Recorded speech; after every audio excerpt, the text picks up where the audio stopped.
Ladies and gentlemen, welcome to the Unreal Broadcasting casting call section. I'm Tony Ko, aka Tony Honorific, and today we have...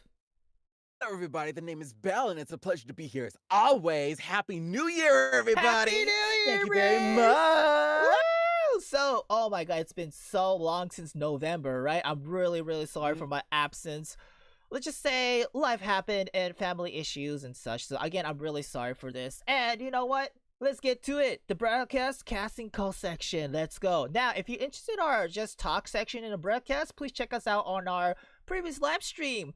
The archive will be saved in the broadcast section, so please check them out, bros. Check them out. Now, let's get to the casting call. Belle, let's go. All right. Okay, so the first one is a project called The Last... Tykusha. Tykusha. Hold on one second. Let me check it out. Tykusha. Let me actually look up what a Tykusha is, if that's a real thing. Okay. Oh, no, it's actually something original for this project. Okay. Okay. I see you. Making up a new terminology. I like that. Alright, so, what is this about? Alright. With Chardom thrown into chaos, a new Tykusha is brought forth to restore balance. Oh, is a Tykusha essentially kind of like the terminology for like a chosen one sort of thing? Oh, okay. That might be the case. Like, for example, have you ever watched this show called The Life of Juniper Lee? Heard about it. I don't know if I saw it. If you send me like the image, I'll probably be like, oh shit, I remember, but I can't have it was like an old school it was like an early 2000s Cartoon Network show about like a Chinese girl named Juniper Lee. Wait, I think I know what you're talking about. Wait. Okay. It's like she's referred to as the Teishuanze. Like which is Chinese for the chosen one. Yeah. So oh snap.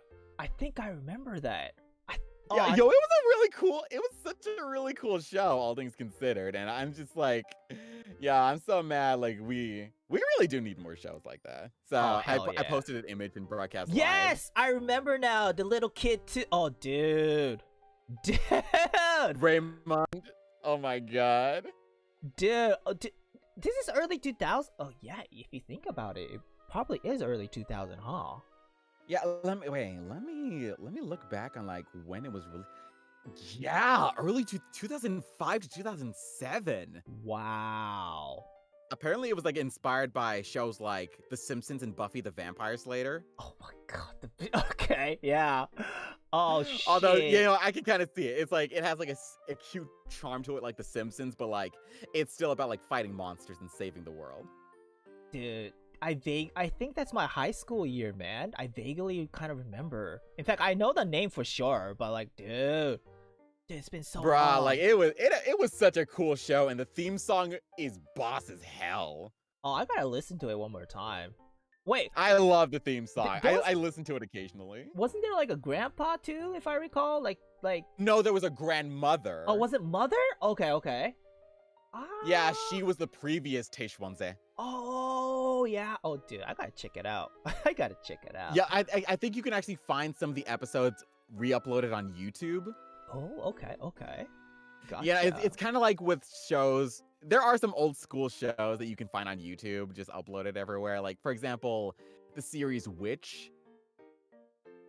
Witch? Yeah, it's like the 5 girls. Like it's like a team where their names spell an acronym, like Will, Irma, Tarani, Cornelia, and Haylin. Like Ah. we are a witch. Okay. I think that's it. It was a really niche show, so I think it was back in Jetix, Okay. like early Disney. So Okay. that's my kind of. It was my kind of jam. So Gotcha. If you show me like the image, I'd probably say, yeah, I yeah. see Okay. it. You know what? I'll just look for the images. Oh Okay. my god. So back to the last Tykusha, right? So hold on one second. Let me check their Twitter as well. By the way, check Annocation, I believe, on Twitter, right? Kate Annocation for more information about this, right? And shit, which I don't know if I see this one, to be honest. And maybe not everyone watched it, but it's like the kind of show that you'd remember alongside Winx Club. Winx Club, yeah. I mean, this one has a darker side to it than Winx Club, all things considered, but like, you know, female-led shows were extremely popular back in the early 2000s. Oh, yeah, that is true, actually. That is very yeah, it's true, like Powerpuff Girls, Juniper Lee, Kim Possible, My Life as a Teenage Robot, Winx Club, Witch. Like, it was so common back in the day. What happened, dude? I don't know, man. Bruh, I'm starting to notice like a reverse feminism move being done here in modern man. cartoons. Just saying. True. So, okay. But anyways, yeah. The last Tykusha, with Chardom thrown into chaos, a new Tykusha is brought forth to restore balance. Bryn must call upon the residents of the land to stand with her against Arsa, the Lupe who devoured the god of choice. Oh my god. We got god cannibalism here. But the residents are skeptical. There has not been a new Tykusha for well over a century. A tale of the previous one still scars the land. Bryn must make a stand against Arsa and bring peace back to the land before it falls apart from the ground up. Sorry, I cannot read. Gods and all. It's the paid project on a limited budget. Payment for each episode will very much be based on lines spoken. Okay, that makes a lot of sense. By characters appearing in said episode. Please make sure you have a way for me to pay you for your work. Understandable. Please mind that some of the characters are in the same series for the long haul. I really don't want to have to replace actors throughout the production. So please, if you're auditioning, be reliable and in this for the long haul. It will be understandable if certain soft deadlines cannot be met. I just expect communication to be had when things pop up. Understandable. This will be an animated series that will premiere for free on my YouTube channel. It is an original creation by me and is a huge passion project of mine. I am finally ready to breathe life into it as I feel it deserves. Aw, that's really beautiful. Okay. So how many characters are there? There are 5 roles. Soren, Syl, Orden, Arsa, Apex. Also 5 roles. Oh, okay. And there's 1 bird. Syl. Yeah, 1 bird and everyone else is a wolf. Oh, interesting. Okay. So there's always that one character that just like deviates from the entire species. True. And also, to be fair, that's kind of like the Snarf from Thundercats when you think about it. It's like, why is there a cat that looks like a real cat as opposed to like all these humanoid cats? True. That is so true. And also, by the way, did you see the payment? 150. Although to be fair, they did specify saying that the payment is that they're paying per line, so this might be the budget for the entire run of the series. I see. Still, man, still good. Yeah, good. And you know what? Considering how that's pretty much the amount for like each character that's being held for audition. Hang on, 150 times 750, right? Yep, 750. That's $750 spent on the voice acting portion. So that's a good amount. Yeah. Oh, interesting. Okay. And by the way, if you're interested in Annocation's Twitter, hold on one second. Let me bring it out real quick. It's right here and hold on one second. It's right here at Kate. It's Kate Annocation, excuse me, on Twitter. Annocation, 8 Tion Animation, I believe. Yeah, right? you kind of had to spell it out. On that Yeah, one. so if you're interested, right, please check her out, you know what I'm saying, on Twitter right here that I'm showing you right now. And hold on one second. Oh yeah, make sure you follow like I'm doing right now, you know what I'm saying, and like anything that you see that you might like, you know what I'm saying. The casting call is live right here, as you can see, so retweet, send some love, you know what I'm saying, and support. And by the way, the deadline for this is January 29, 2022. I wonder if there's a time zone. Hold on one second. Where does this person Not live? sure, but let's assume because it's on the 29th that you pretty much have the entire month to really go about it. Gotcha. So, hold on. A lot of time on our hands. So True, very true. So, you know what, Briz? All I could say is do it soon as possible, Briz. You know what I'm saying? Mhm. So, hold on one second, Briz. Hold on one second, real quick.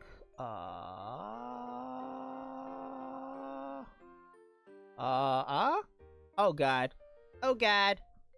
Hold on, Belle. Sorry. A little bit Take of it down, bruh. a little Don't bit worry. of a technical issue. Hold on one second. Oh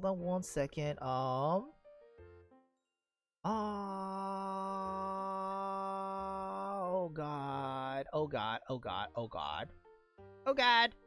on one second.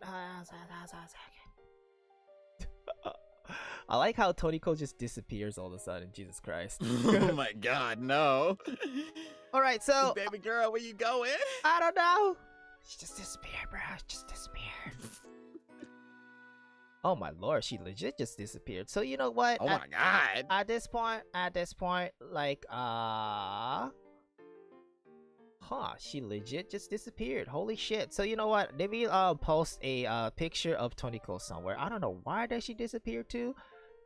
God damn, I think she's taking a break we need earlier. a literal stand-in for her. Oh, there it is. You know what? I got it a little. Gotcha, So okay. got it. So you know what? I'll post it right here. Boom. All right. So again, make sure you follow Kate Animation on Twitter for more information. Right? Follow Bruz and Audition Bruz. Audition and check out this person's YouTube channel as well. I believe it's at Animation, right? Yeah. So check him out, Bruz. Check them out. Right, next one. All right, so next one is a project called Little Wolf, the indie animated short film. Oh, okay. Audition will be open. So, Bad. what I have seen of this project is that there are a lot of European accents in this one. Oh, and wow. Okay. And B, there are a lot of non-binary characters on this one too, Oh, which is really okay. cool. So it's like a lot of European non-binary characters. So it's like, hey, might as well let every gay British person I know about this project and see where it goes. Okay, that's cool. Okay, and hold on, there's a Google Doc for this? Okay. Yeah, and it says, project will be crowdfunded in the future to pay the team, but no guaranteed pay at the moment. Please apply with both a voice reel and audition lines. Link to application and audition packet. I think they misspelled audition. They spelled auction packet. So where's that? Hold on. It's on the image on the casting call that says like Little Wolf, the animated short film. Oh, okay. It's the top image, so it's a little typo. It happens. Oh, it's auction. I see it now. I know, but like we know what they mean. It's an audition packet. It's correct in the casting call doc. So yeah. Oh. So, story description, short and straight to the point. Little Wolf, a small warrior, travels deep into a dangerous forest that is trying to kill them at every turn in order to slay the infamous Lady of the Forest. Oh, okay. And so, keep in mind, so here's an interesting fact about Little Wolf. So, they don't actually speak. They actually articulate through growls, sighs, and grunts. Oh, okay. Oh. And then we have Espear, age 8 to 10, the younger version, as well as an older version of her. Spear's a deer woman. Oh, okay, that's cool. We have a lot of animalistic characters here. Oh, okay. Oh, okay. I see it A now. I deer see woman it. with magic powers that her society deemed was a curse and evil. To protect herself from people who want to harm her and kill her for her powers, she hid deep in the forest. After years of being known as a monster, she became hollow and empty inside, Oh, internalizing everything that was said about her. By the end of the film, she will return to her full, bright form. Oh my oh. god. I feel bad for her. All right. Oh, okay, okay. Oh, what's Then that? we have the crow. Oh, is that the crow? What I'm seeing right now? Like Yes, that's the crow. It's like the person, like in a coat like appearance. yeah, it's at like a bottom Yeah, corner. that's the crow. Oh, okay, okay. That's the crow. Yeah, it's like the crow follows Little Wolf on their journey, not to be helpful in any way. They are mischievous and ominous, and only there to get into Little Wolf's head on their trek through the forest is just a little bit harder. He isn't there to help the forest, the forest or a spear, and just likes to have their own fun. Okay, okay. So, little shit starter. I see, I see. Ah, And oh, the sorry. last major character is the Wolf Elder. Okay. She looks badass. I love the idea of like hairy women, just like straight up the growly kinds, like the burly growly kind of like female characters. Yeah. In fact, it kind of looks like, kind of looks like a Japanese like oni for some reason. Oh, I think because of the weapon Ooh. that they're like holding, probably. Interesting. Okay. I like. Oh, I like that. Okay. Oh, okay. The Wolf Elder is a seasoned warrior in Little Wolf's pack. She appears in the forest when Little Wolf is at their lowest point and remembers her demoralizing speech she gave to them. She has a strong grandma disposition and is more masculine than feminine. Oh, okay. Okay, I like So that. pretty much like the kind of grandparent that would just like knock your shit in. I like that. Okay, okay. I know, right? The Wolf Elder should have a strong grandma-like voice, a masculine, womanly voice. Okay, yeah, okay, so you know what? I know a few people who do fit that category, so that is really interesting. You know what? I always love seeing deeper feminine voices getting boosted up like that. Yeah. Hell yeah. Go for the unconventional, like straight up. And then there's a mob. Okay. Angry mob. Oh my god, the mob. A crowd of people. A mixed group of people that are angry and scared of a spear. Oh, they're the fuckers that are trying to like chase her out. Oh, okay. Okay. So it's like literally anyone can be part of the mob. Looking for 2 or 3 people with large range of different voices they can do. Okay. You want to give the mob a try? Oh. I mean, we can be assholes, like we can be like demon. straight Hey, on the look, there's a party. demon child, a cursed girl. Huh? Let's mob him. Catch her before she spreads any more of her evil. You horrible witch! She must be killed before she kills more of our crops, I mean! Get her! Throw her into the water! Demon child! Cursed girl! We could go Demon child! Cursed girl! Look at her with those antlers. What a freak. Oh my god. Oh my god, like this is what pisses me off is like unfortunately in real life this would be a problem. Like True. I mean, I know people like us, we'd be like if we met a girl with cool powers like her, I'd be like, that'd be the coolest shit ever. That is, but you know, people are afraid of unknown, you know what I'm saying? So Unfortunately, that Yeah. is the truth. Like I mean, I've seen a lot of people who try to say like that's unrealistic, like people would just like instantly get like there are some people who just like like ritualistically just get bigoted towards someone who is much more gifted than they are. And it's like, yeah, it fucking would happen. Like, if you haven't seen the X-Men before, that's the most realistic portrayal of that idea. True. And also could be jealousy too, who knows? But also It like might be, yeah. it could be appearance too, who knows, right? So oh man. Like the idea that she's different or like that she could have something that they couldn't ever have. Like she might be supernatural. Like that just scares them. The idea of the idea of normality being challenged. Sure. Oh, interesting. Okay. And then, by the way, when is the deadline for these again? Oh, okay, hang on. So Was it on Twitter? I think it's also on Twitter, but yeah, hang on. So deadline is January 21st, but No.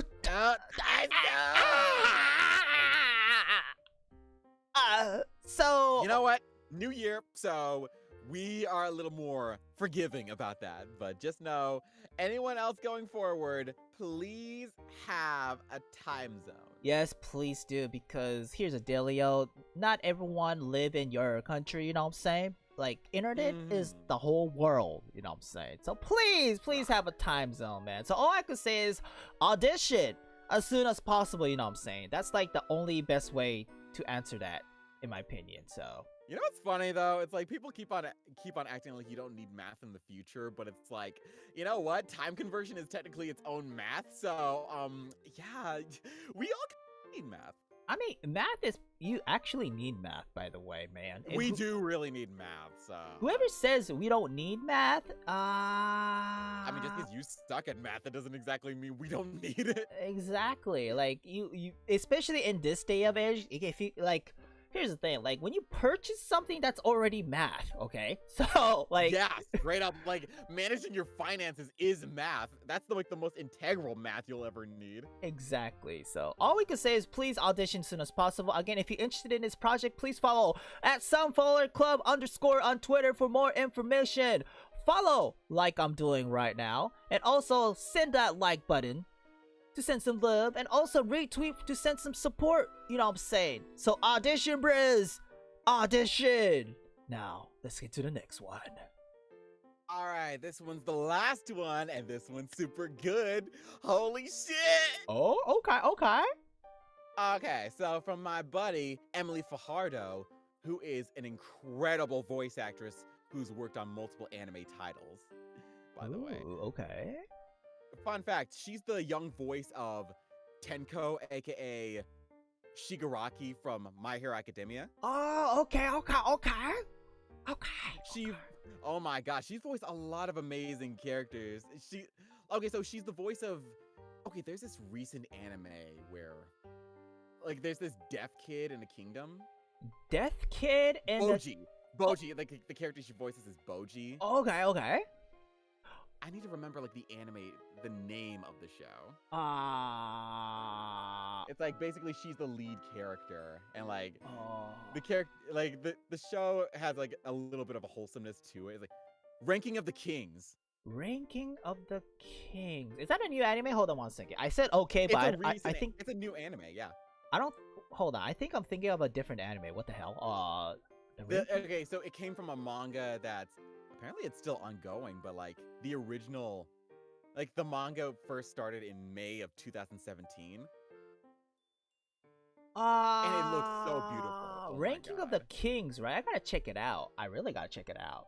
Okay. It's really beautiful. Like it has such a soft style to it, but like it really gets into like darker themes, but has its lighthearted moments in it. I want to watch it because oh my god, it's so cute. Okay.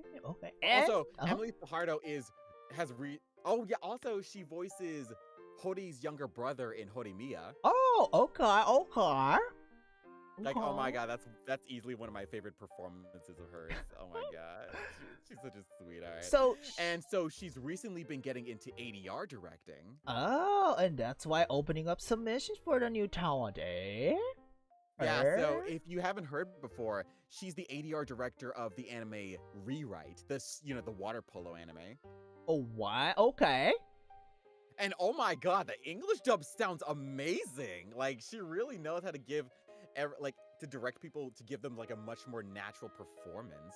Ooh, and and she's looking for talents. Okay, I get it now. Yeah, so because I remember like there was an opportunity where I could like refer some people for like an audition I got from her.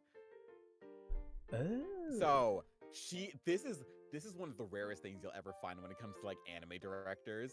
Like an anime director that actually calls calls for talent. Oh. Outside of the usual talent pool. So, voice actors. I'm ringing in 2022 by opening up submissions for my talent roster to the public. I'm going to be casting a lot of anime/game projects and always love to hear fresh voices. If you have a demo and you're interested, please fill out this form. Okay, and there's no deadline for this, right? It's kind of like same kind of similar to it's like with Marissa Lenti. Yeah, interesting. And their talent pools, like there's no deadline, but it's always good to like jump on that whenever you can. So the form itself is basically you enter your email address, your full name, right, and your age. You got to be older than 18, I'm guessing. I believe so, but to be fair, actually, you know, with Emily, that might be an exception. Because in Remain, she was really open about like casting an authentic child actor for the main character's younger sister, and I think she actually did. I think she actually did get like an actual child actor. So, well, that's cool. Okay, so this, I don't think you have to be older 18 then. It's like situational, I believe, right? When it comes to... I think it's a situational thing where like depending on the subject matter and the age rating of the show. Gotcha. Then that might be like a good case. Interesting. Although to be fair, if the show was like M-rated, for example, that doesn't exactly stop people from hiring child actors, because I remember Berserk still hired a few child actors here and there. True. So, and you know, of all the anime out there, man, I know.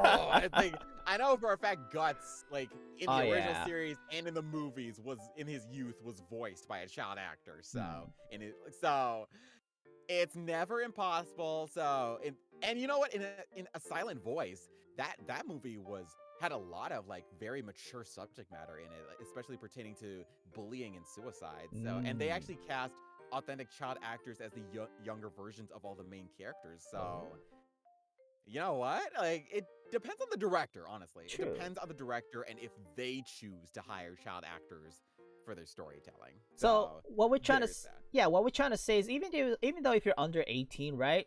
Try it out. Register. You never know, right? You never know, because it's hella situational depending on what project or what she's directing or what she's ADVing. So, you know what I'm saying? So yeah, like maybe, you know, I have heard Sound Cadence has had a few instances where they hired child actors, and to be fair, when it comes to anime, back in the day, a lot of the voice actors that are popular now in Canada used to be child voice actors. Oh, so hey, there's possibility, Briz. Possibility. Like back in the day, like a lot of kids grew up on voice acting, especially if their parents were voice actors, and so like, it's something that they eventually grew into the career.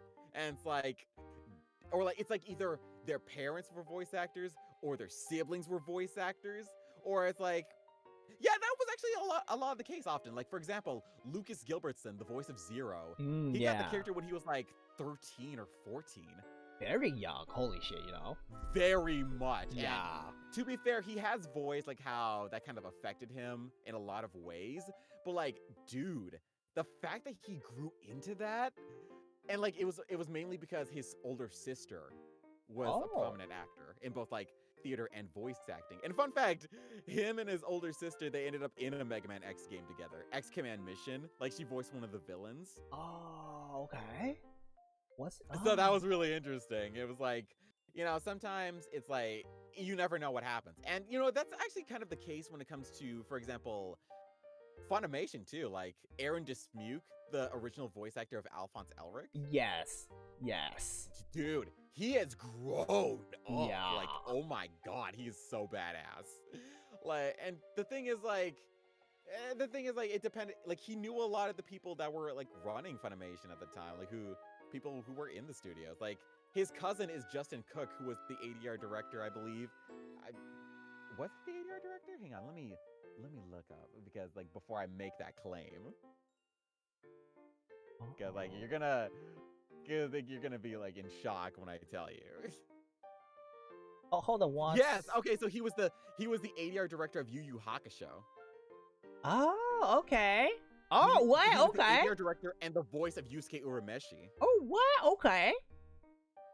Yo, like from what I heard, like watched the entire series in Japanese to like make sure like all the casting was done well, like especially when it came to like the narration. So like he knew it Oh, ahead of time, like with certain casting choices. that's what I'm talking about. You know what I'm saying? See, that's the thing though. It's like when it comes to ADR directors, they do have to do their homework on the shows. Because I know for a fact when I was working on Horimiya, Caitlin Glass, she was well aware of the manga. Like she knew the source material thoroughly. And here's the thing: if you don't do your homework, you know what's gonna end up? It's gonna end up like what's that anime? The Dragon Maid anime. Oh, Kobayashi's Dragon Maid. Yeah, that I did not accept at all. The English version, I was like, why there's social justice warrior in this world right now and such. I was like, I appreciate the fact that they did remove those tweaks, and they did kind of like they have been more consistent with the dub from what I've heard. So thank goodness that they learned from that issue.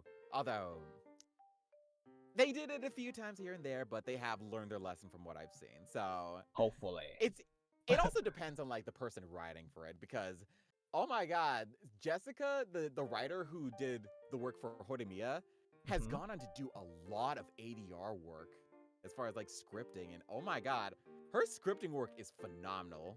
Ooh. Yo, she got to do the ADR work for The World Ends With You, the anime. Dude.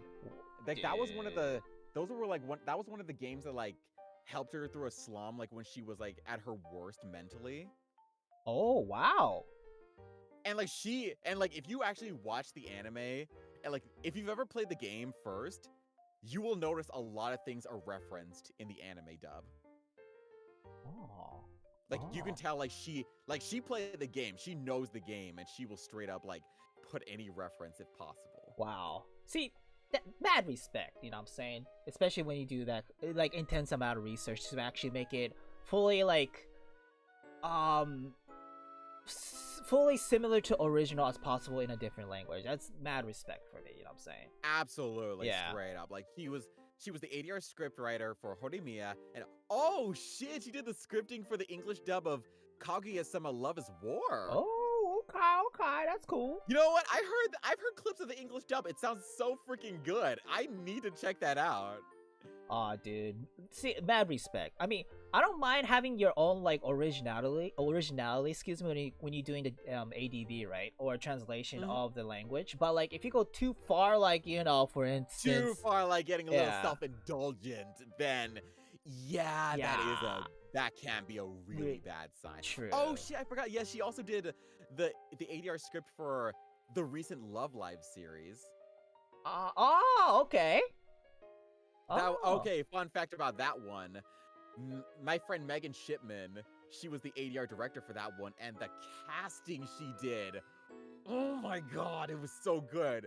So many of the girls that I know who just like straight up, oh my god. Yo, there was an instance where she got some of the girls that got their first major roles in Horimiya. She got my girl Celeste, Jalitza, and Marissa. Ooh. Marissa Duran, like, as, like, 3 characters that, like, know each other. Dude. Bruh. I gotta like, watch oh my that. god. I know, same here. Like, all I can say for real, though, is, like, there is newer blood that's being pumped into, like, Okatron 5000 and Funimation. And, like, you know what? I appreciate that. I appreciate the fact that there is newer blood being given opportunities to really shine on their own, because... back in the day, they were very much limited when it came to the people. When it came to the people that were just, you know. Yeah. They kind of had to work. Either they had to work with, or that they would only hire, and the nepotism really showed back then. True, and I hate the connection part where, like, because they are connected and trustworthy because, like, they have hired them in the past, kind of dealio, right? So, like, I mean, it's easy. I get it. Yeah. I get it, but it still sucks because, like, sometimes there's no shame in hiring new blood, and you know.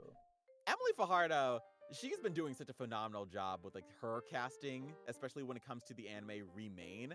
And I hope she does get a lot more ADR work, because something I've noticed with a few newer directors with Funimation is that they have gradually been like doing more and more work. Yes. Like like the more they've gotten experience, the more work they're ultimately getting, and like a lot of it is actually really good. And you know what the funny thing is, there is always at least one or two directors that everyone has had good thoughts about. Like for example, with Caitlin Glass again, like Caitlin Glass, everyone has said good things about her. Like everyone has said great things. Like everyone has like a good story about her. Like she has given so many people new opportunities. She is the kind of person who pushes for new talent to shine. That's good. Because if you don't do that, man, there's no future in voiceover acting, in my opinion. So it really feels like that, because how do you know that someone's gonna be good if you're not gonna give them a shot? And like the thing is, ultimately, if you give them a shot, then other people will give them a shot. Because I mean, coming from experience here, I don't think I would have been in My Hero Academia if Caitlin Glass didn't take a shot on me, and then ultimately Colleen Clickenbeard took a shot on me. True. See, like, I can't wait for the new, a lot more new blood to come in, you know what I'm saying? Especially in the 2022s, you know what I'm saying, and such, so... God damn, like, you know what? December, driest fucking month when it came to, like, to anime, not gonna lie. It's just, like, waiting for episode per episode. It was less about production and more like releasing new stuff. So it's like nothing really came in. But this year, because it's a new year, it means that there is most likely going to be more work. So, and you know what? Every new season, you know what? Now it's technically the beginning of the winter season. So there's most likely going to be newer titles that Funimation's going to be getting, and even Bang Zoom's going to be getting. And you know what?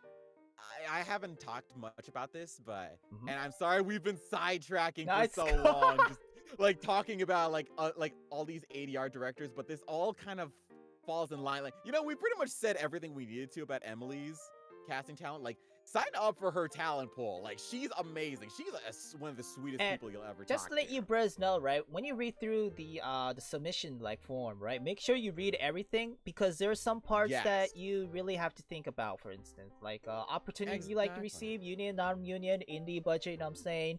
Not only like your studio like sample, right, your audio sample, but there's also your speed test sample, your upload, internet download speed sample too, right? So you gotta make like because anime nowadays is like pushing for like remote talent, because Funimation recently got a new studio building, and I've seen how far I am from that studio. Oh hell no, I'm not driving there. True. So internet speed is very important, and also like your formal training and such. This is a legit like resume, you know what I'm saying? So like, are you a singer? Yeah, and like, you know what? I'll be fair. I will be fair though. You can't exactly get that big in anime unless you get like hands-on experience, to be fair. True. So like, you know what? Get some training in ADR if possible, but just know sometimes some of the biggest people do kind of get into anime via hands-on experience. Like, Steve Bloom got into voice acting by accident, and he's one of the biggest names in anime history. So. Accident, yeah. I mean, like, I think someone met him at a laundromat, and like that's how he ended up getting into anime. Because keep in mind, a lot of anime voice actors got in via accident or like through their other jobs. Like, I still can't forget this. Okay, Lisa Ortiz. Like Lisa Ortiz, the current ADR director of the Pokemon main series, she talked about how her entry into voiceover was literally her brother stole her car, and so some people, and so like while filing some police reports, like some people kind of like from a dubbing studio kind of ran into her, and so she ended up getting her first ever role. It's kind of interesting. Okay. In fact, it's kind of hilarious. When you think about it, like, because like here's the thing: not all of us get into voiceover the same way. True, very true. Like, you never know. Like, it could just be like, it could be total happenstance. Like, so her first role was Deedlit, the high elf Deedlit in the series Record of Lotus War. Oh shit! Oh fuck! I know what you're saying. I know the title. God damn.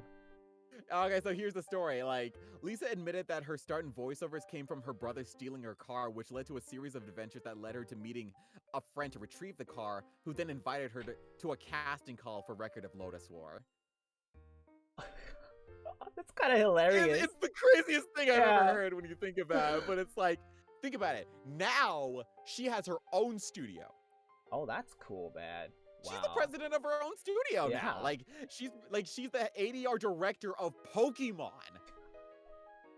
Oh shit. Dude, if can you imagine getting your start into voiceover and it's like over some stupid bullshit? Oh man, hey, you gotta start somewhere, right? I guess. I mean, yeah, I'd rather. I mean, if I could have gotten into voiceover via accident, I'd have taken it. All right, so bros out there, if you're interested in Emily, Fajardo, excuse me, is that how you- Fajardo. Fajardo? Yeah, the J is supposed to be like it has an H sound. H now, right? Yeah. So please follow her at Emily Fajardo on Twitter for more information. Follow like I'm doing right now. You know what I'm saying? Hit that like button. Follow some Emily. love. Emily J. Yeah. Fajardo. She has been killing it lately. God Yeah. damn. And retweet Oh that my for God, support. I love seeing my friends get into like new things. Oh shit! I don't think I even talked about this yet, but like, speaking of new shit, so okay, so this month is gonna be the the worldwide release of the movie "Sing a Bit of Harmony." Sing a bit of harmony. I know Utago wo kikasere. I don't know how to really say that. Hold on. I know utagoe wo kikasete. I'm guessing. Hold on one second. Hold on one second. Let me send the link. I know utagoe wo kikasete. Oh, okay. Yeah, it's an anime movie that's gonna be coming out in theaters. In the States, it's gonna be coming out this month. Oh. And I got to provide some additional voices. Provide? What? Yeah, I got to be some extras in the movie. Oh, It's my that's first sick. ever anime movie role. What? What? Okay. In fact, what? Directed by Caitlin Glass, by the way. Oh, that's cool. Production JC Staff. Oh, interesting. Bro, the Oh. animation is so freaking beautiful. Okay. And the leads are voiced by my girls Megan Shipman and Risa May. Oh. Yeah. Oh, by the way, the English dub version of like the preview clip, it has been up for a while, like since last month. Uh-huh. And oh my God, Megan can sing. They actually dubbed the songs. Oh wow. That's cool. Yeah, see, this is something I do love when it comes to working with Funimation. It's like, if you give them the chance, they will provide an opportunity for singers. Oh. Like, bruh, remember, like, with Sound Cadence they did with Actors Connection? Uh-huh. Yo, like, I love that. I love seeing, like, Actors you know what? You can Connection. still enjoy Okay. the Japanese version if you want, but Uh-huh. keep in mind, I will always appreciate a dubbing company that actually gives, professional voice actors who happen to be singers an opportunity to flex that side of themselves. Ooh. Oh man, I gotta check this out. What? Both the English and Japanese version. Okay. Sing a bit. Currently, of the a Japanese version's already out, but the English dub version is going to be coming out this month. So Yeah, tickets are going to be on sale this month. Gotcha. The Japanese version was premiered at October 21st. Okay. Excuse me, October Oh, yeah, 2021. right. So it's essentially in America, they're going to be releasing both the Japanese version and the English dub version. Like, both are going to be on sale. Oh, okay. That's cool. That's really interesting. Like, nowadays with anime movies, they do give you the option of, like, either sub or dub. And Belle, congratulations. What? Thank you, bro. You know what? I'm going in for the dub because, like, not just because I voiced a few extras here and there. By the way, Caitlin Glass was hella generous with that. Oh my God. Oh, But okay. also, a lot of my friends are in the English dub, and they sound amazing. Ooh. Right, Caitlin Glass knows how to make an anime voice cast look good. Oh, dude, I gotta check him out, man. I'm getting behind in anime and everything, man. Goddamn. Hey, fair enough. Fair enough. I've just kind of been like watching whatever I want as opposed to like what's been popular at the moment. Because the last time I watched an anime movie was the Stand By Me Doraemon movies. Okay. And those look so cute. Yeah, They look so good. And as someone who watched the English dub when it came out on Disney XD back in high school, just now I was filled with so much nostalgia when I was watching it. And you know what the funny thing is, like getting introduced to Doraemon as a kid, as a younger person, and then watching these movies about like how adulthood, like how to really enter adulthood and like try to change your life. Like watching that as an adult now, that hits way harder than it has the right to. Oh man, I haven't watched Doraemon since like, goddamn, when I was a kid, man. I mean, bruh, Doraemon hits hard. true. Like most of the movies hits hard for sure, man. Like, oh man, oh my god, like the movies really hit hard for me. Like Jesus Christ. although I feel like is it Nobita in English? The guy with the glasses. It's weird. Like, yes, his name is Nobita, like overall, but in the English dub, they did Americanize some of the names. Oh, what's his name in America? Don't laugh, but his name is Nobi. What? Oh, I'm sorry, I'm laughing, but what? I know it's weird. It's like his first name is Nobi with a Y, and then Nobi with an I is his last name. It's okay, in Japanese, Nobi is kind of like relaxing or stretching, bro. Like, for us, that actually makes perfect sense when you think about it. I mean, okay. I mean, wait. if you know Nobi as a character, that does fall in line with this. Hold on. So okay. So I gotta know. Okay, so okay. What's Shizuka-chan, the girl? The Nobita's they like named her. They named her Sue. Sue. Okay. Okay. How about fuck? Do you know Giant, the brawler looking guy? Oh, him. They name him Big G. Giant the Big G. Okay. What about Snail, the snarky guy? Oh, they named him Sneech. Sneech. To be fair, though, that one's the most appropriate one, unfortunately. And oh snap, my battery. Anyway, hold on one second. What was his name? Was it Dekisugi-kun? What was his name? I totally forgot. You know, the smart, good-looking guy who could do everything. Oh, okay, him. They renamed him to Ace. Ace, okay, makes sense. I'll take that. I mean, they kind of. It feels low key, 4Kids-esque. True. If I'm gonna be like Ace Goody. Ace Goody. Is that his full name? In the English dub, apparently. Oh my god, that's hilarious. Oh, I gotta share this. It's funny, but like, if we're gonna be real here, though, like, I do kind of appreciate the fact that they do kind of like fall back in line with the whole like Americanizing names thing, because I hate it, but at the same time I understand it nowadays.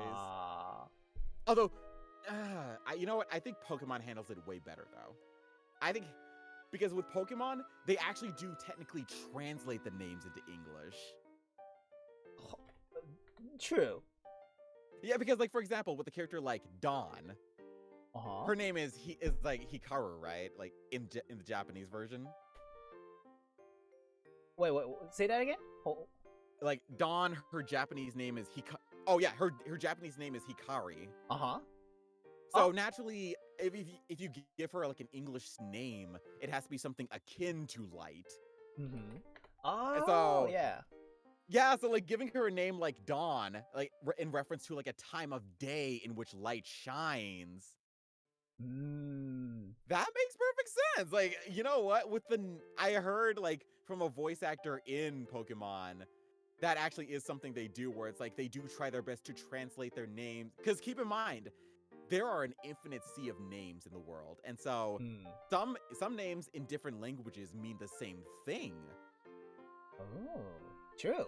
That is true, yeah. So, like, naturally speaking, with Pokemon, they are still localizing it, and they are technically staying true to, like, what they're, staying true to the vision.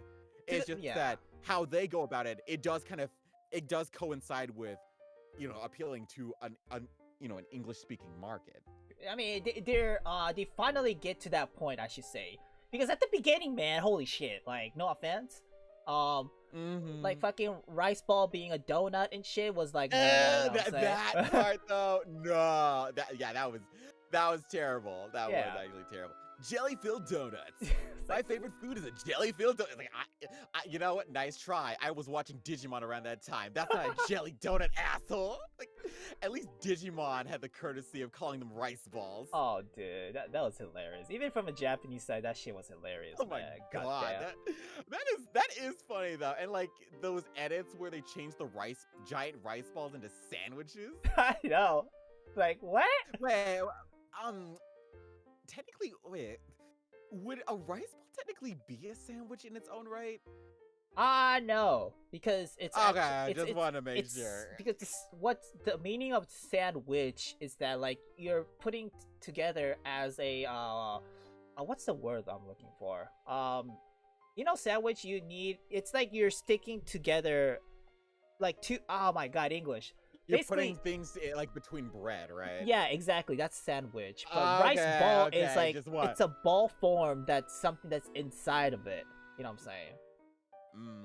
Okay, so I just wanted to make sure because now I know for a fact it is legit like a little xenophobic to just like change everything because Americans love eating sandwiches so much like a rice ball. The fuck is that? It could be. I don't think it's at the point where it's xenophobic. It's more like marketing, I feel like, where understanding what it is kind of deal during that time. I get that, unfortunately, but it's still it feels kind of wrong though. True.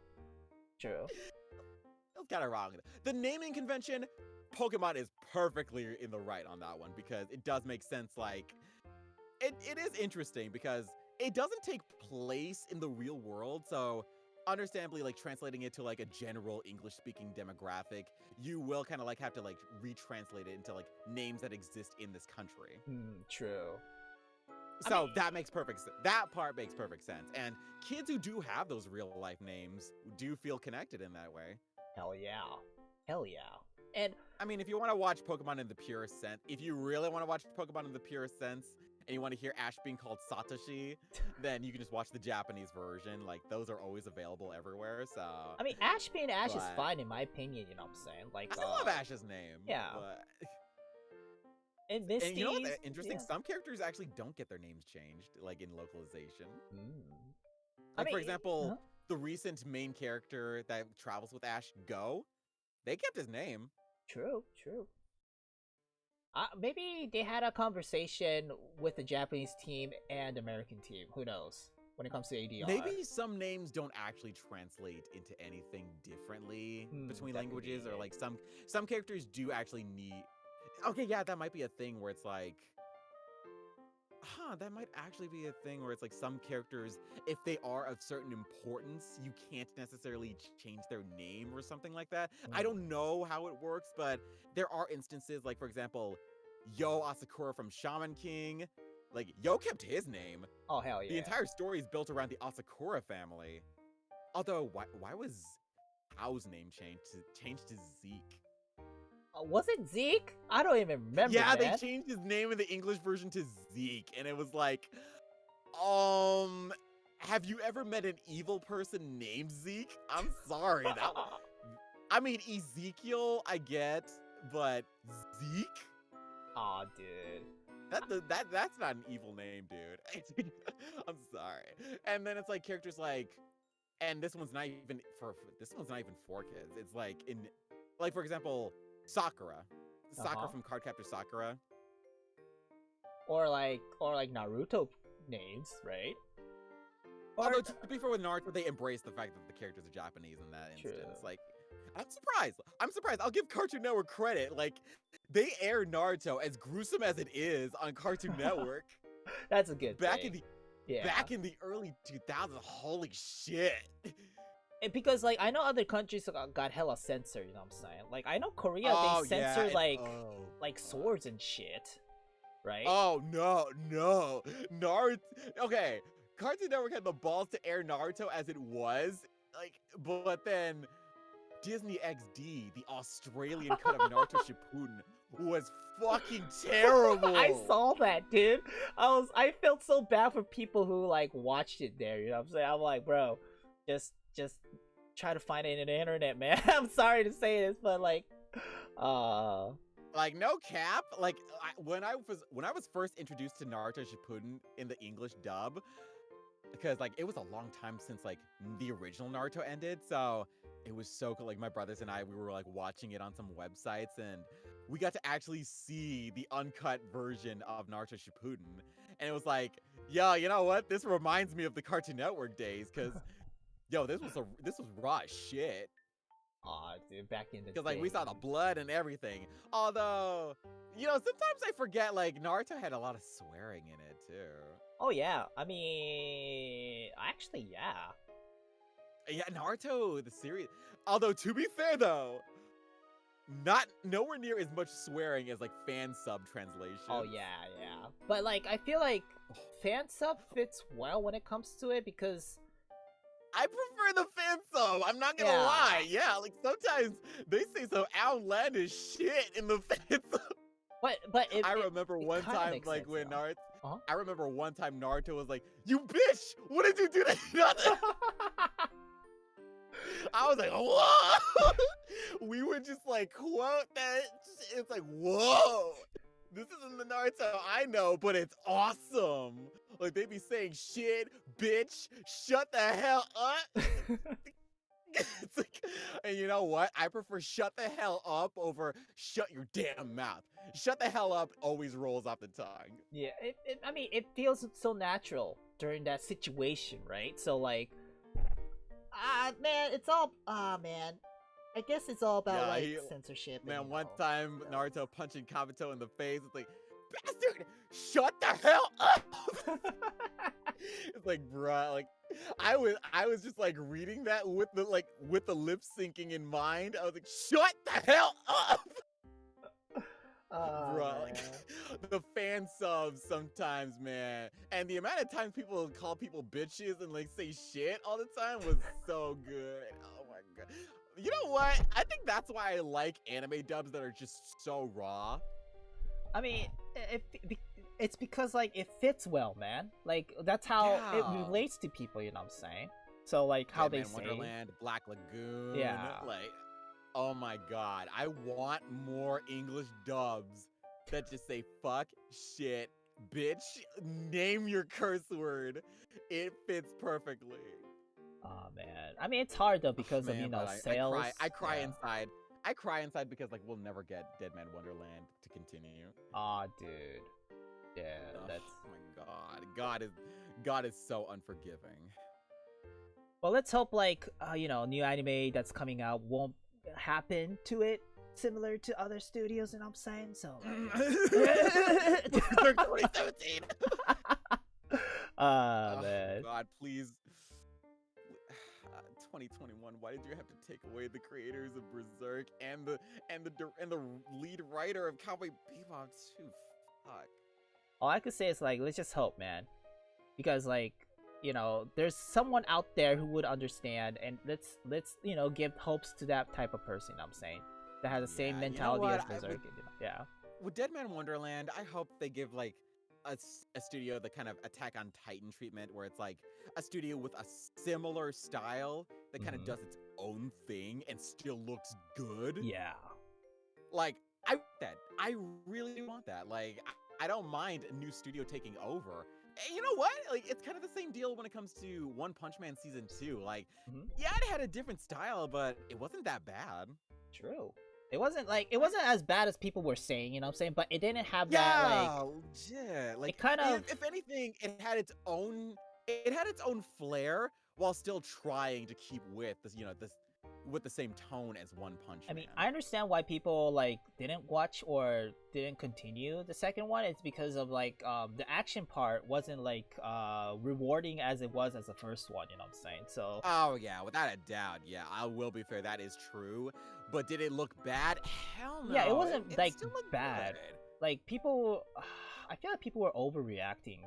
You know, way too overreacting these days. You know what I'm saying? So like. Yeah, it really sucks. Like, just because a new studio takes over, that doesn't necessarily mean that it's a bad thing, especially if And the studio in of itself is capable of good things. And here's the thing, appreciate that it actually came out, okay? Like, that's, Oh, absolutely. yeah, like, and I understand, like, depending on the studio, they might fucked up, you get that fear, but, like, at least watch it first, appreciate it a little. If it's really bad at the point, then yes, you could talk shit about it, but it wasn't really that bad, dude. In fact, it had some fun points. It could never be as bad as Berserk 2016. Yeah. See, it's, if you look at that and compare to God. shit, you know what I'm saying? Like, bruh, uh-huh. wasn't that done by a studio that didn't really have its own, didn't have anything under its table?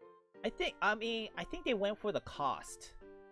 Either it went for the cost or they went But for it's the. Berserk! I know, but they went for. See, here's the thing. So disrespectful. See, they went for the cost or they went for the connection. For some reason, they have a good connection with that studio or with that person in that studio.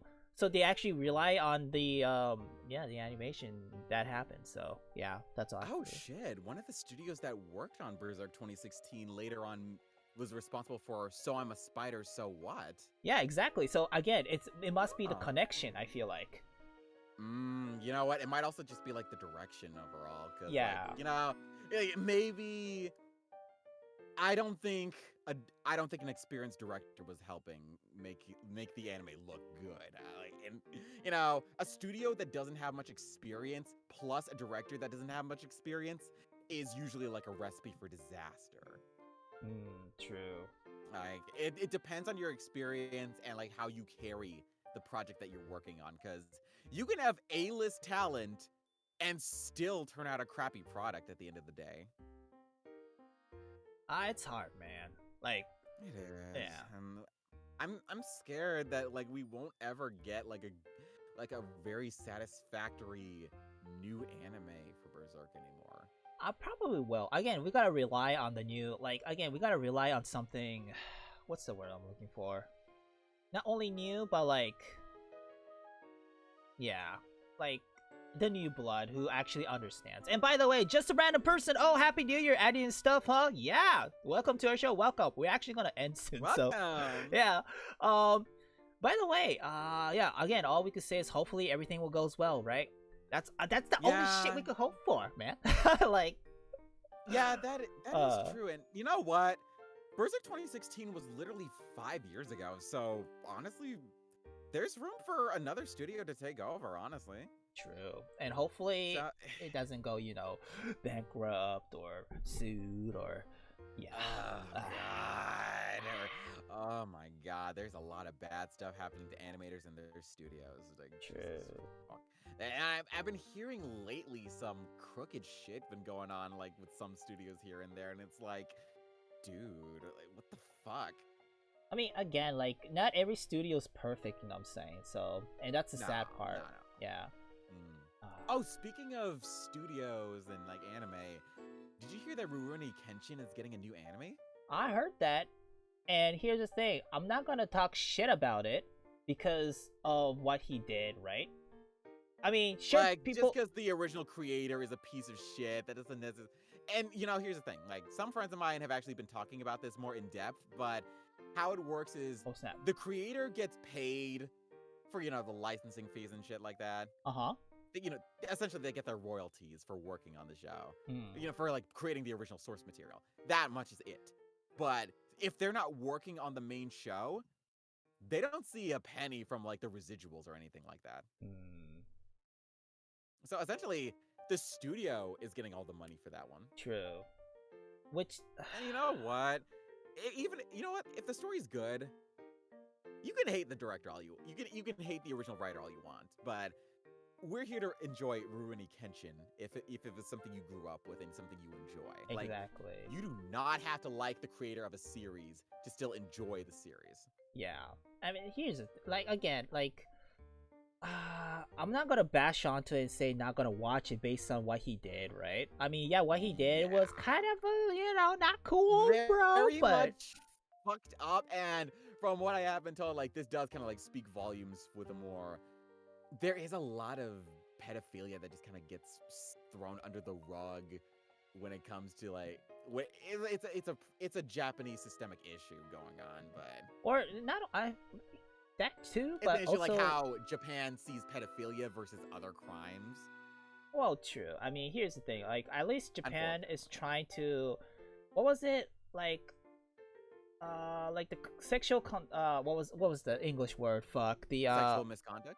Not the misconduct, but like the active of having the year that you could have sex or whatever, right? Was like Age of consent. Consent, thank you. Was like 16 still at this point, or was it 16 or 14? Or I've totally forgot.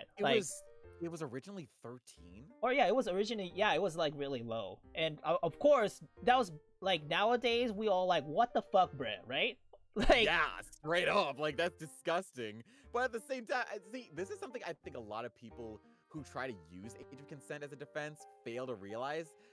Just because they're old enough to have sex, that doesn't necessarily mean that they're not children anymore. I mean, I know like way back in the day, right? Like what was it? Like there's some kid who have family issues too and such, and there's also like kids who have to do shit that they don't want to do in order to get money, you know what I'm saying, right? Yeah. Right, so which is not a good thing, right? But like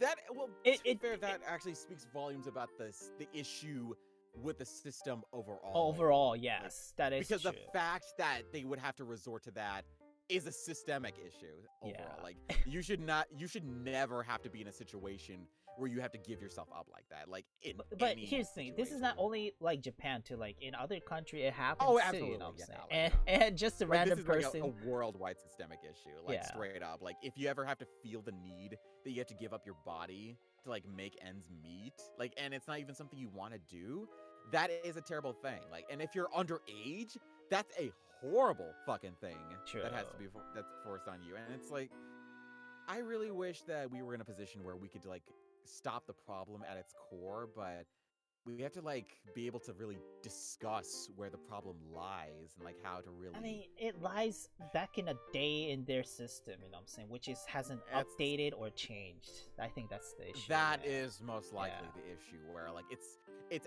it's very outdated systems that still harm people today, that like they need to be like really kicked. Yeah. And by the way, just a random dude, me being confused, sorry about, we're talking about consent issues. This conversation really would have started. Oh man, so you know what? Wow, you know what? It's still in line with anime and how this kind of like pertains to Japanese culture and media, and like how it pertains to the world culture. Yeah. But like in a way, we said everything about like the casting calls and all that stuff, but we're just kind of saying our piece when it comes to like anime and culture in general. So true. This is just like icing on the cake. Like we're kind of taking the time to talk about what we feel and like our experiences and stuff. So if you want, you can just like stay tuned for this stuff. But yeah. I do like the fact that we did veer into this sort of discussion, because like, it shows how expansive like anime can really delve into issues. Like I remember I did like legit give like a really saucy, not so good hot take on Toru Adachi. Toru from Persona 4. Oh yeah, okay, yeah. It's like I hate the guy with all my fucking guts. I'm not gonna lie, and I was really heated. Like he's the kind of person who there are some people out there who go ooh woo, he's so relatable, so hot, and all that stuff, and I'm like, ew. Like now, to be fair, symbolically, he represents a much greater issue, especially in society. Where it's like you were groomed into believing you have to be the best of the best, and you still get fucked over. So like that's what, and the thing is, that can be anyone. True. Like, In fact, he just happened to be in that situation, but it's like anyone can be that terrible of a person. Like if if the odds were stacked against them, like he's still a piece of shit. Like there is no sympathy on that end. But like he's still a victim of trash society that he had to grow up in, and so he wanted everyone else to like feel that sort of wrath. So still, you can hate the character, but like love what he represents. true.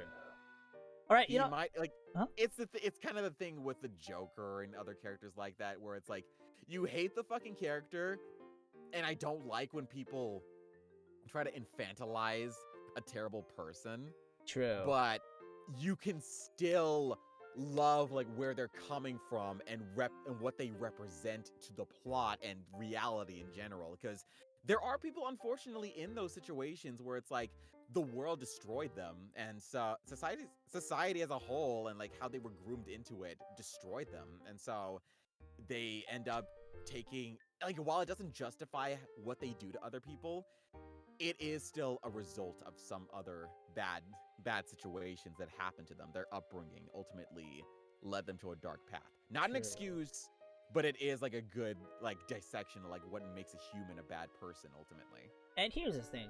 Just because you have a small relationship to that character, right? Don't be that character, for fuck's sake. Like, here's the thing. Like, in Japan and Halloween, right? I don't know if you guys know this news, but like, someone was pretending to be a Joker and ended up stabbing a old man in the train, you know what I'm saying? And then literally put like, brought like a gasoline or oil or some shit and lit on fire, dude. God. And then he was legit smoking inside and just wanted to be a Joker because he felt like it resembles him. And I'm like, bitch, here's the thing about Joker, right? It's like, oh my god.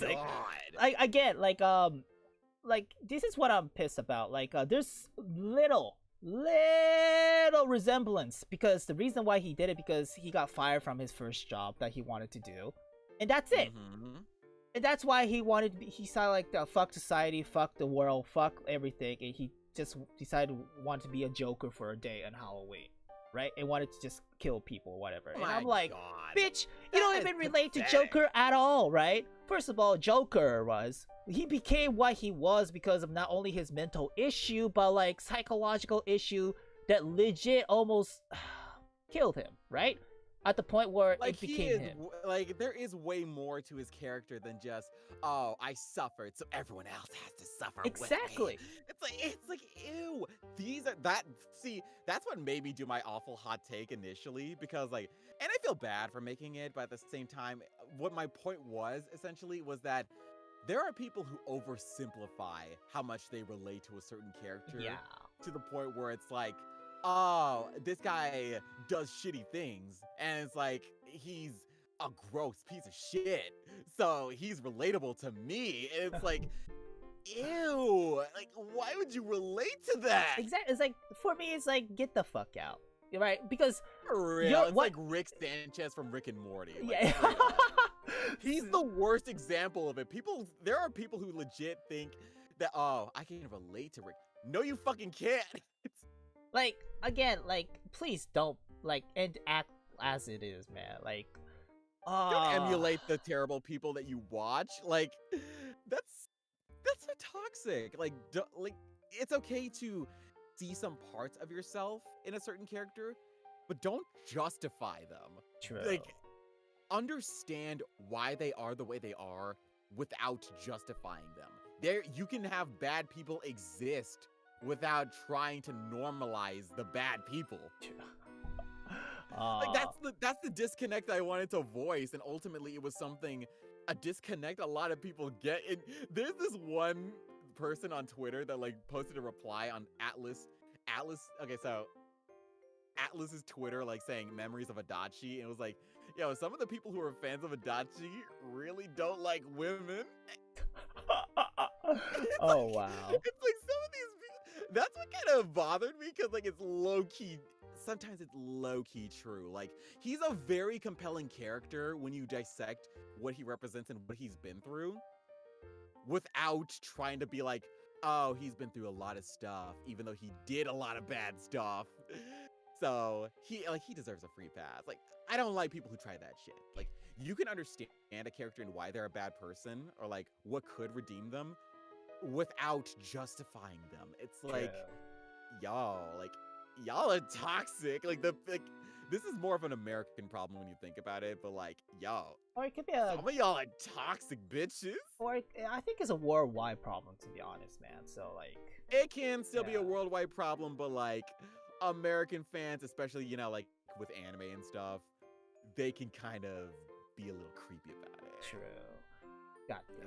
God. But point being, don't infantilize the terror of a dark character. Like, you can like a character who's not a good person and understand where they're coming from without justifying them. Like, True.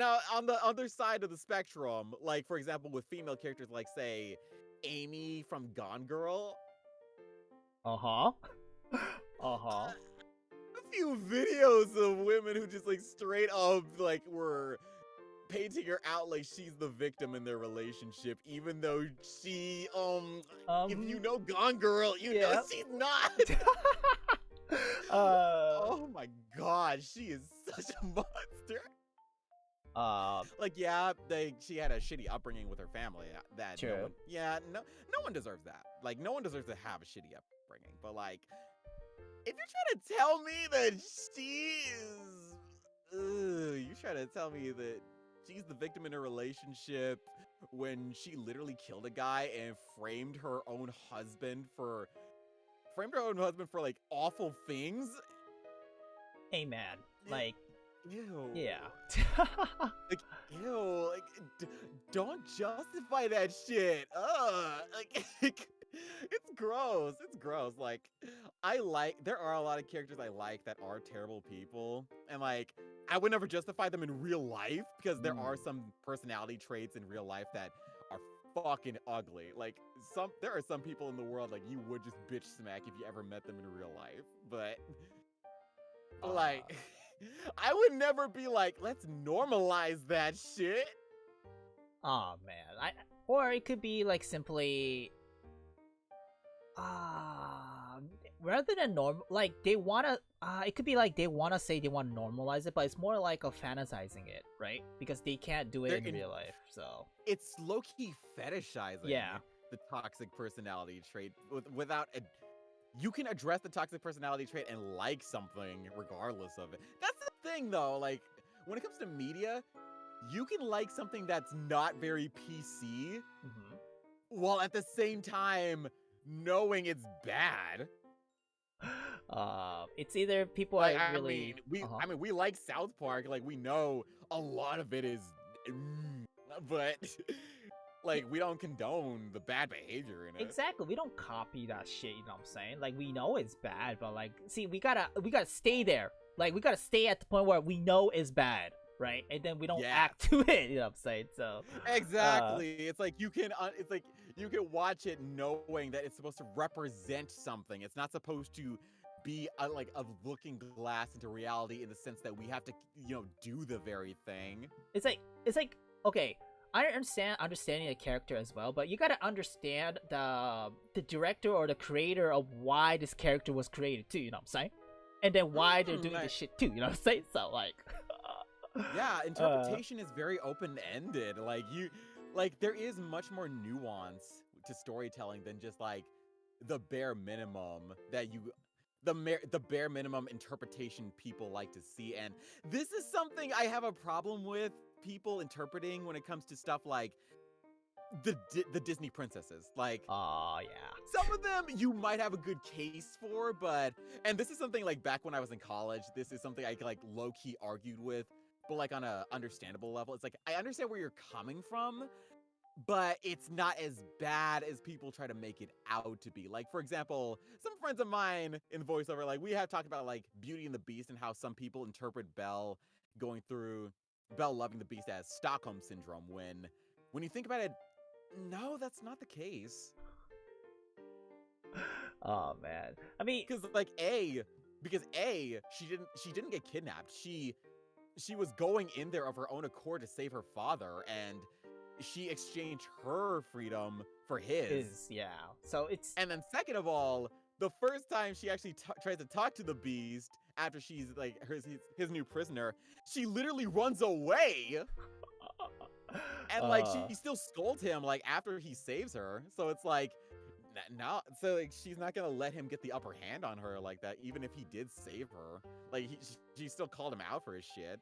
true. And like and then it's like third, even though like after she does start developing feelings for him, when she realizes that her father's in danger, you know what she does? Like the moment she finds out, she goes to him.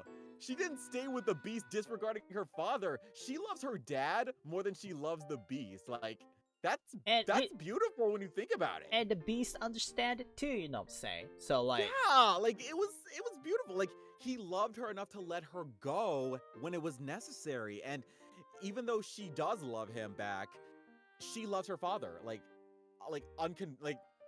She unabashedly, she cares about her father and his well-being, and like she was willing to go and save him. Like, and the thing is, she saved her father 3 times. First time was saving him from captivity. Second time was when his life was in danger trying to save her. And third time when the mob tries to go after the Beast and Gaston tries to blackmail her.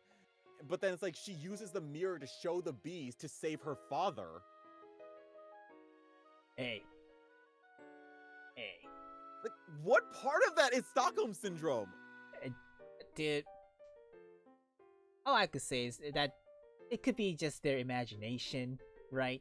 People like a bad faith interpretation. Or like they see it totally differently, I guess, right? They only see it in their own view at the point where like they could only see it as that, right? I understand that you can like something while still bashing it, like, but at the same time, sometimes that might not be like the interpretation you have at the moment is kind of a disservice to the full picture. True. Which people and like that is something that I at the time, as well as like many people nowadays, kind of fail to understand when it comes to Persona 4, and like how the idea of like some of the representations of certain characters isn't supposed to be at face value like representation in the sense that we think of nowadays, but rather how society fails to represent certain people. True. Oh, whoops. Hold on 1 second. Toniko accidentally died, so hold on 1 second. She'll revive soon. Damn. But like, yeah, like when it comes to characters like, say, Kanji Tatsumi, I understand like it would have been cool if he was like gay or bisexual, but at the same time, the point of the game was essentially to call attention to the fact that he was being like, he feels insecure about about his own masculinity because of like how other people see him. Like he's a very macho guy who loves cute things. And like when that's revealed, everyone just accepts that. Like it's really cool. Like it's really cool that he likes cute things and there's nothing wrong with that. And like his conflict is like how people automatically assume that being into cutesy and artistic things while being a man, especially a man that's very overtly masculine, is seen as weakness. And some people often assume being gay is seen as a weakness. So it's like both misconceptions are like tied together.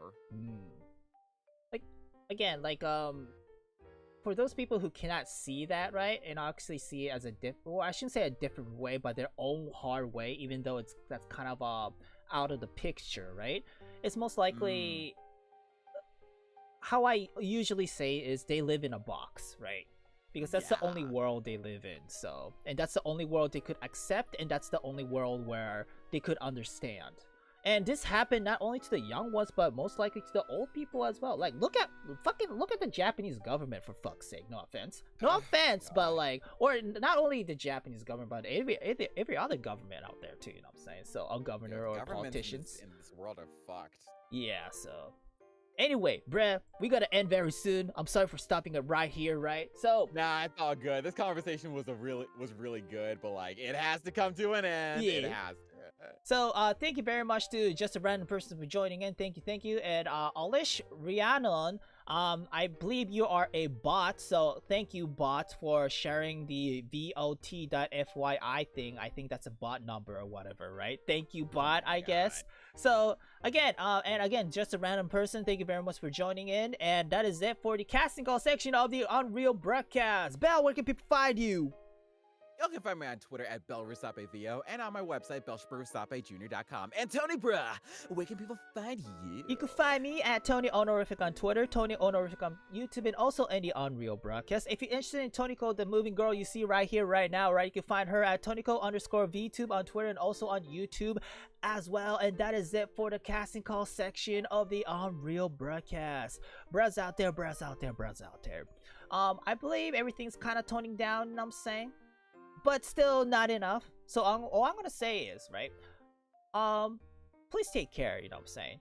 Please take care. And Just a Random Person, oh damn, it was a good chat and have a nice day. See ya. You too, bruh. Take care, Just a Random Person. Too. Yeah. Thank you so much for joining us. Thank you. And all I'm gonna say is, like, please take care of yourself, you know what I'm saying? Please do. Even though people might think COVID's like going down or whatnot. It's not, unfortunately. Not. Just like take care of yourselves, keep distance from people. Like it's okay to watch out for yourself first. True. Like don't let anyone else try to convince you, oh, it's over. We can have a party all we want. No, I mean, here's the thing. No. You, like, if you want to have like those type of stuff, right? Partying or whatever, make sure you do it safe. Safe as in, like, make sure you and other person is not sick or like actually are healthy and actually in a healthy environment. Please do. All your friends that are vaccinated are invited. The ones who aren't, sorry, you might have to be, you might have to stand near the punch bowl. Like, again, please understand that, like, your health is also issue to other people's health too. Please understand. Yes, like a lot of people, even if they're getting vaccinated, they can still get sick, and it sucks. Yeah, and here's the thing: if you feel sick, just slightly, it's easy. Stay fucking home. That's all. Exactly. Oh my god. Like, please do not go around pretending like, oh, I'm just fine. It'll settle down. No, I'd rather not risk that, honey. Sorry. Exactly. So please stay, please take care of yourself. And Just a Random Person, yeah, y'all stay safe as well. Thank you. We will do. Thank and you, Just a Random Person. You are so lovely. And we'll see you, bros, on the next episode. All right, please take care, bros. Later, bros. Take care and Happy New Year. Happy New Year. 2020. Here we go. 2022. Here we go. God. Yeah, it's gonna take a little time getting used to that. Yeah, 2020, man. I still live in 2020. Goddamn. Anyway, later, bros. Oh damn. I mean, that's when the end of the world was starting to happen. Yeah.